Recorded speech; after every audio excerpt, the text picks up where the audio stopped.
అస్వస్థతకు గురైన కేసీఆర్ ఆసుపత్రికి వెళ్లి తండ్రిని పరామర్శించిన కవిత మరియు పార్టీ కార్యకర్తలు అభిమానులు.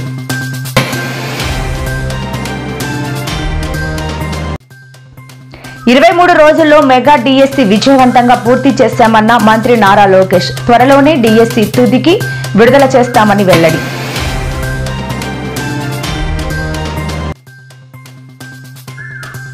నేడు లక్డీ కప్పుల్లో మాజీ సీఎం రోషయ్య విగ్రహాన్ని ఆవిష్కరించిన ఖర్గే. పాల్గొన్న సీఎం రేవంత్ రెడ్డి, పలువురు మంత్రులు.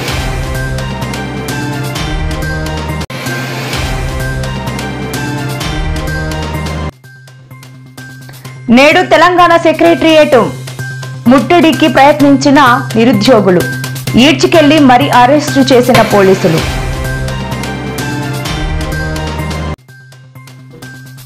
వైసీపీకి స్ట్రాంగ్ వార్నింగ్ ఇచ్చిన పవన్ కళ్యాణ్. వచ్చే ఎన్నికల్లో మీరు ఎలా గెలుస్తారో మేము చూస్తాం అంటూ సంచలన వ్యాఖ్యలు.